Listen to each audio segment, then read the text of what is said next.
placed the pandemic-related issues in focus, the socio-economic challenges of the pre-COVID-19 times still exist and further have been gravely exacerbated.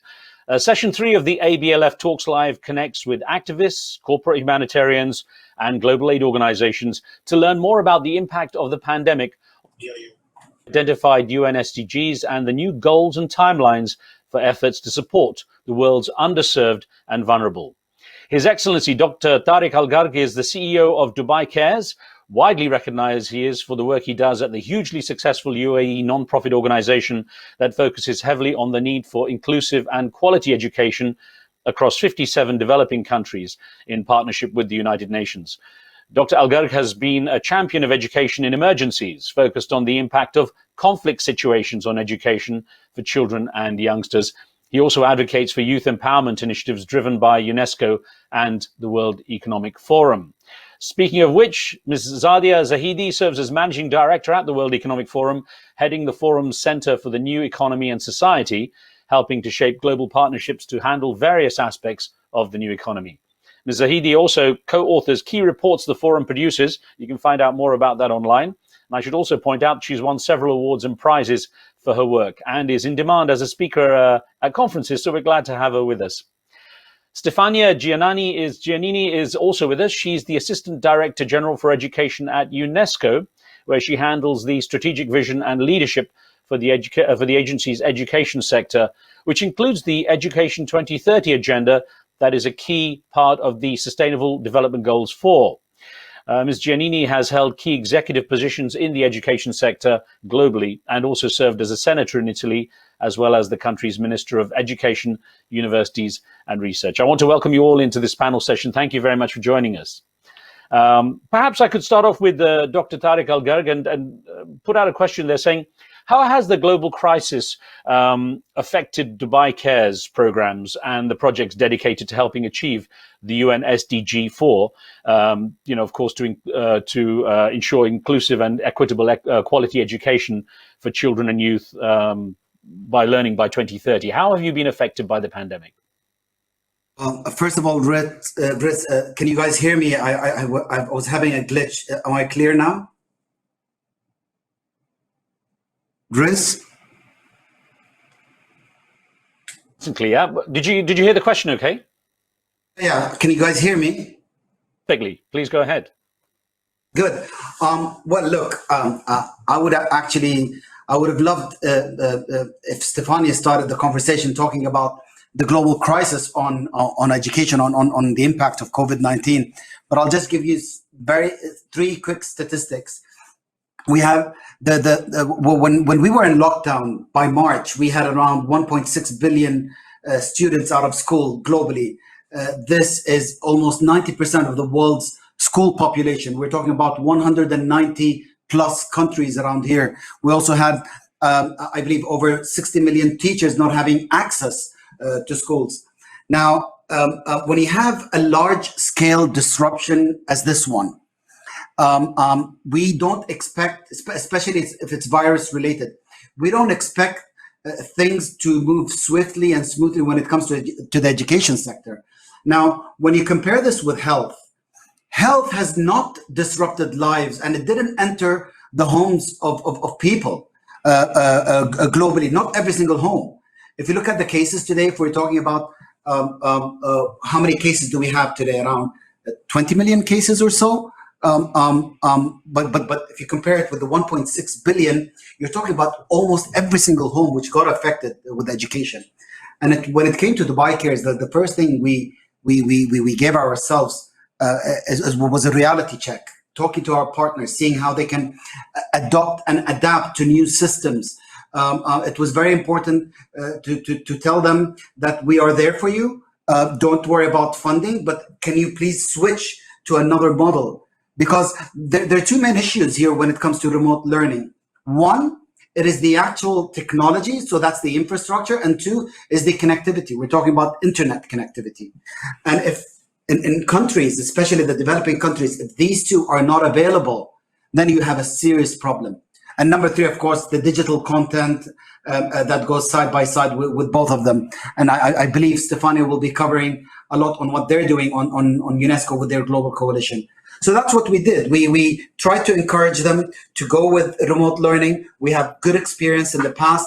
Some of the examples is Ghana. We have remote teacher training through satellite.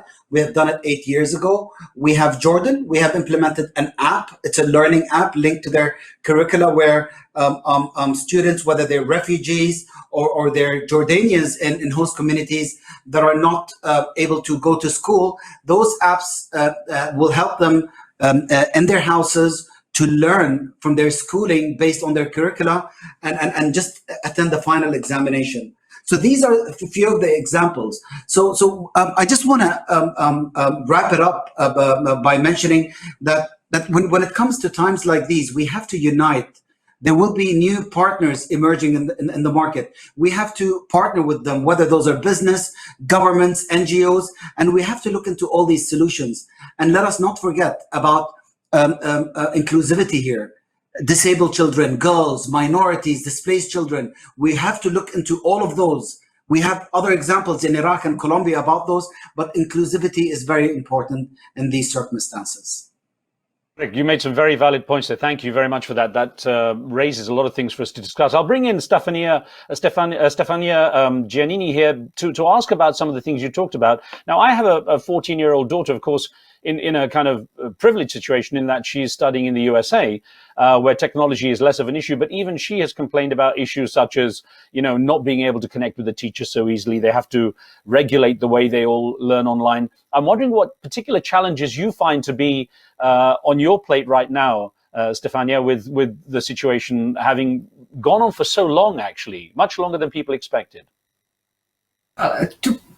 First of all, great to sit in this virtual room with all of you, and thanks for having me.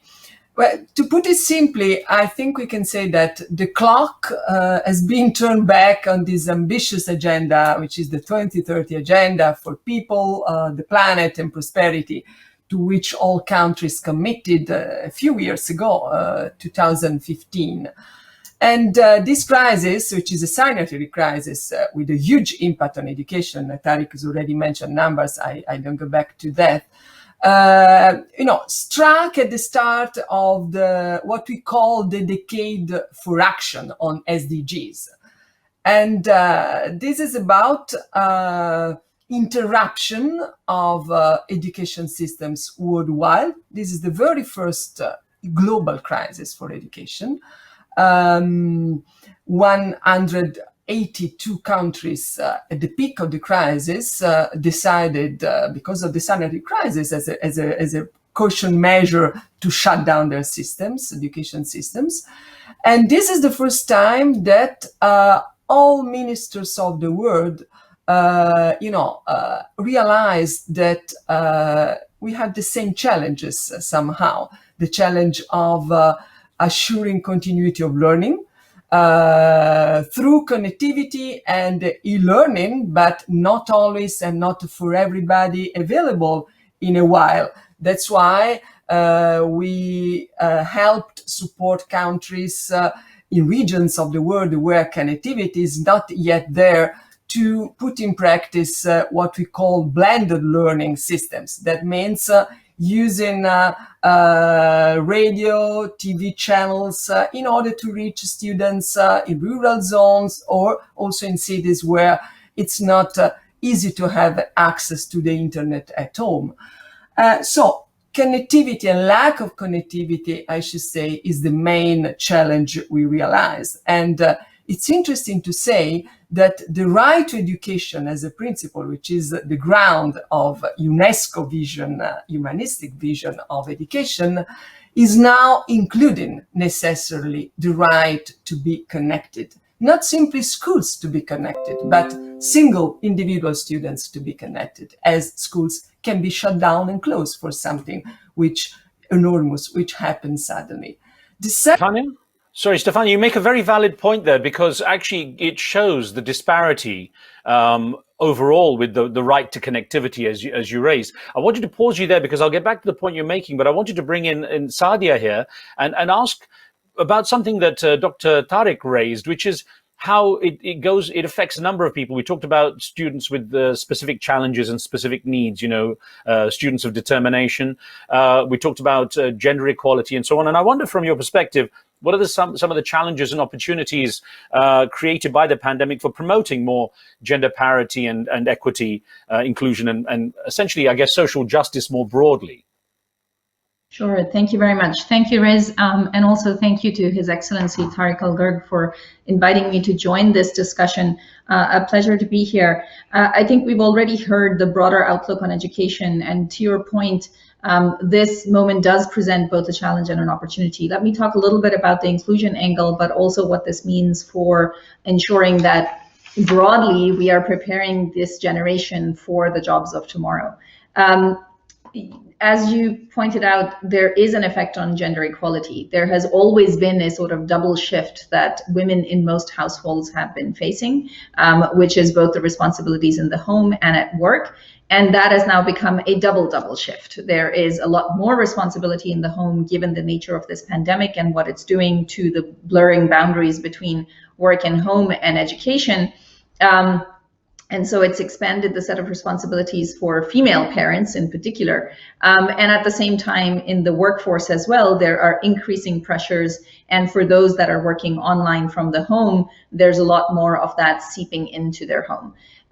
There is a broader concern, not just about the rolling back on gender equality in the adult workforce, but there is also a concern about what this will mean for girls as they return to school. For those where there is a precarious nature to whether they have been able to access school to begin with, there is concern that as we do have a return to physical schooling, will there be a rolling back of some of the progress that has been made for girls and girls' education? There is also concern about, even if we stay within an online education world, if girls are given more care responsibilities in the home, will they have less time for their schooling and their education? And again, many are writing about this, are speculating about it. The good news is that because there is a much greater understanding of what gender equality means both in the workplace and in education, we are starting to forecast, we're starting to prepare, and we're starting to ensure that we put better measures in place.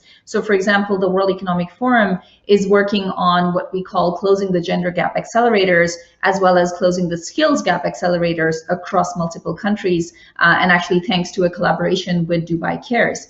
And what we found is that most of the policymakers in these countries have been very quick to adapt to this idea of inclusion and how we ensure that the gains that have been made are not just not reversed, but actually we use this moment to embed and hardwire gender equality into the future of education and into the workforce. So I'll stop there and keep it brief. But I think there is that opportunity angle. We just need to unlock it by actually being very conscious of what needs to be done at this moment in time.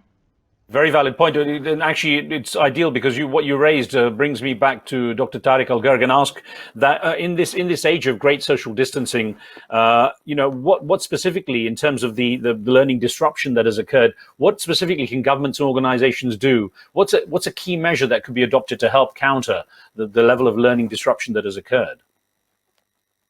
Well, you know what, Riz, I think Saadia took a deep dive and she explained about the issue when it comes to disparity. And we've been working closely with the forum for the past 2 years on these accelerators that Saadia mentioned. We're also working closely with UNESCO on other ones. But look, the point here is, for the past 6 months, what has been the major challenge when it comes to education? We don't have schools to attend to. So the major challenge is remote learning, is connectivity, and it's technology. And I believe the three of us have mentioned that this is a cross-cutting. Whatever you're going to do, you have to perfect on how you will implement this piece. ICTs devices are important, but without connectivity, it's not going to work. And the issue to go on to the mass, it's more connectivity than ICTs. ICTs is not that a bigger deal than connectivity. And we're talking about how can we address all of this? This is a global challenge. Everyone is going through this. Stefania even mentioned it earlier. And for us as Dubai Cares, we always see ourselves as these small tugboats that we sit with the global mechanisms and UN agencies or the World Economic Forum and give them our insight on how what we have learned from the investments.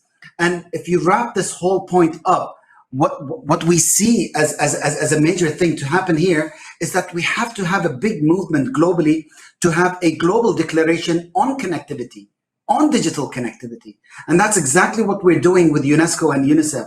We are taking a lead globally to launch a digital declaration, a global declaration on digital connectivity at Expo 2020 Dubai next year. We're working closely with UNESCO and UNICEF on that. Recently, and when I say recently, I mean March, they launched a global education coalition for COVID-19 response, and that coalition will also be handling the declaration. And with UNICEF, UNICEF has an initiative called GIGA. That's GIGA, all in caps. And GIGA is basically the main mission is to connect every single school in the world with internet. So that's why the synergy between UNESCO and UNICEF coming into place. And then you have the World Economic Forum working towards, which I believe Saadia will even talk about on what we're doing with the youth piece even more, and connecting all these three best worlds together with a declaration piece. I think that's a big global movement to have everyone coming in. Wonderful, Dr. Tariq. You're illustrating how all three of you are so interconnected in this, and how the teamwork, if you like, of agencies and organizations like yours can actually help create a more focused impact on the situation that obviously has been quite dramatic when it comes to the education sector. Let me bring Stefania back in here and ask about that. Of course, UNESCO's role is now, as you've indicated a little bit earlier, handling some of the issues that have come up with the pandemic, but in trying to build a resilient education system for this kind of equitable and sustainable development in the emerging markets and development countries. Give me, if you like, 3 points that you can work on based on the lessons you've learned over the past 6-7 months. First, to prioritize inclusion as the milestone, as the yardstick of recovery. It's a broad concept, inclusion, of course. My colleagues and friends already mentioned different sides and perspectives. Gender equality. I can mention the high risk we have now of dropout this year for around 24 million of students not going back to the school because of the COVID-19. It's about connectivity and lack, we already discussed. But prioritize inclusion as a milestone of recovery means putting education at the very core of political agenda in the next coming weeks and months, national and international level. So it's about investing in education more and not less than before. Second point, supporting teachers. We realized, of course, more than ever in this crisis, that teachers are the link between technology, let me say, and the human side of learning and teaching. And, we can define teachers as the heroes of this process of assuring continuity of learning. But we also realized that not all of them were comfortable to move from the traditional classroom to the virtual ones overnight. And teachers training, supporting teacher profession, valorizing teacher development is the second point. Third and last, already mentioned, making technology a driver for inclusion and pedagogical innovation, and not making technology the final purpose. Technology as a mean, not as a goal. Let me bring in Saadia then. Thank you, Stefania. Let me bring in Saadia here on this issue. Now, of course, what's happened is that governments and organizations are having to kind of fast track their digital transformation efforts due to the COVID-19 pandemic. What role do you see artificial intelligence playing in creating new jobs and upskilling opportunities without really affecting the human factor, if you like, the human input? Because, of course, there would be a loss on that side when it comes to workforce and so on? Great, thank you very much. Let me first just add that the point around digital connectivity is incredibly important, because otherwise we are ending up with a bifurcated set of people who are learning as well as people who are working, and that will not be sustainable in the long term. It will exacerbate inequality around societies around the world. So that piece is incredibly critical. For those, however, that are part of the connected workforce and education systems, we do have to start thinking much faster about the future. For some time, over the last 4 to 5 years, the World Economic Forum has been working on essentially making much more visible the idea of the fourth industrial revolution and what those technologies mean for the workforce. We used to believe that we had a window of perhaps 4 to 5 years within which to reskill and upskill the workforce and to start changing education systems so that we are ready for the economy of tomorrow. The pandemic has been a game changer.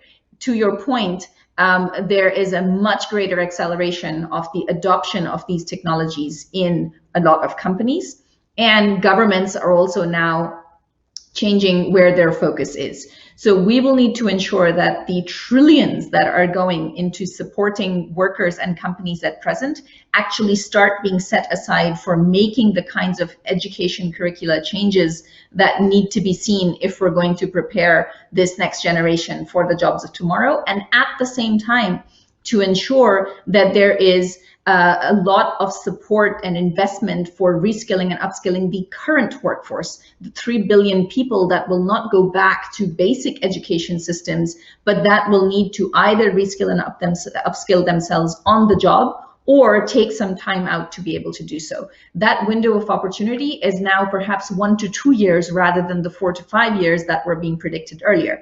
And let's not forget that we're doing that in the middle of an economic downturn and, broadly speaking, a global recession. So this has to become one of the most urgent factors that governments and businesses focus on. The good news is that there is a very clear return on investment. For most businesses, if they choose, instead of laying off some of their human capital, to actually invest in their reskilling and upskilling, they will get an ROI within 1 year. And for most countries, that ROI has been clear for a very long time in terms of returns through productivity, through competitiveness. So the business case or the economic case is incredibly clear. The second piece of good news is that we have the means to do so. Technologies that are disrupting the workforce are the very same technologies that are available to us to provide better reskilling, upskilling, and education online. And we've created what we're calling a skills consortium of the leading online learning and training providers to come together and align on a common approach so that we're not talking about a fragmented approach to how this reskilling and upskilling happens, but actually governments and businesses have a consortium of online learning and training providers to support them and the workforces that they are working with.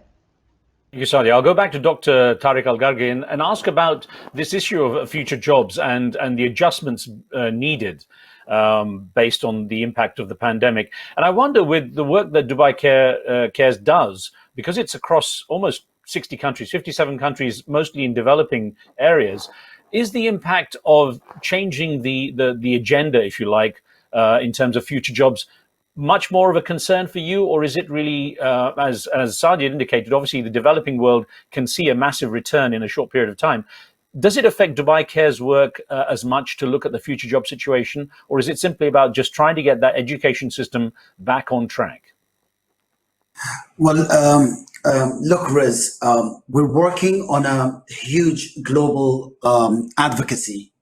And through that advocacy, we're trying to hit many birds in one stone. In that advocacy, of course, we have the forum, we have UNESCO, we have UNICEF, we have UN Special Envoy for Global Education, GPE, World Bank. A lot of global players will be that, and I'll tap into it towards the end. But my point is just to build on what Saadia was talking about. You see, if you're not prepared for the future, you will not make it. And what Saadia was talking about, she was talking about we have to work from now on the upskilling and reskilling. We feel that the future is still human. We feel so. And because of that feeling, We are going to build our advocacy towards that. But that doesn't mean there will be no jobs out of business. No, there will be jobs. But I do not believe that all the jobs will be out of business. It depends on what we want. Any AI, any machine still needs human intelligence, let alone the technical technology intelligence. I'm talking about the know-how. I think this will not happen very soon in terms of AI taking over, but definitely jobs are at risk.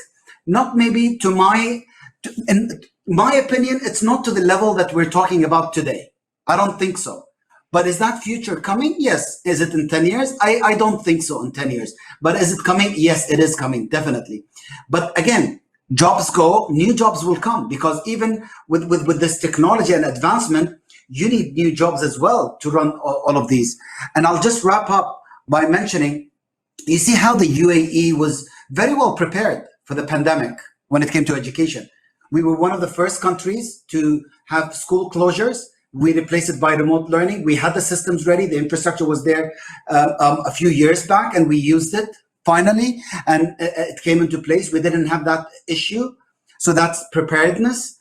Number two, we have other developing countries asking the UAE the education experience and whether we can replicate the similar model. And the Ministry of Foreign Affairs is working closely with the Ministry of Education to do so. That's the second. And in order for us to talk about everything about the future, about the human race, about the job, everything will lead to one thing, which is education. It starts with education and it ends with education. So if we should change all of this, we should reshape education from now. We have to have talks. We have to have high-level policy change, system change, and we have to make sure that it happens by 2030. How we will make this happen, hopefully, through a global advocacy called Rewired, which is led by us, again, Dubai Cares, with all the partners that I have mentioned. And we're going to have a global summit on education called Rewired at Expo 2021 next year, December. And hopefully in 2 months, we're going to have a virtual session, a 1-year countdown. We want every single person in the world to put feedback what they think the future of education should be, how the future of education will reshape humanity and jobs and skills of the future as well. So, and now what we're doing is we're gathering these talks from people through Rewired Talks. It's a 2-month campaign. We just launched it last week at UNGA, and hopefully people who would log in give any kind of feedback, whether it's video, audio, or even in writing, any feedback on how can we as a global community change education by 2030. I wish you luck with the Rewired and hope there's a great engagement. I love that term, the future is still human. It's very encouraging. Time goes by painfully quickly and we're pretty much out of time, but I'm going to ask you all three, starting with Stefania perhaps, to give me basically an overview, just a quick overview on where you think things stand now. Obviously, you've had to adjust your agenda and your plans based on the fact that the pandemic has extended far longer than anticipated, and there's even fear of a second wave and lockdown and so on. What level of optimism do you have that things can be put back on track quickly, and what do you think the next few months will look like? Stefania first. I feel optimist because I think we experienced a really new kind of approach of working together, of sharing a collective responsibility.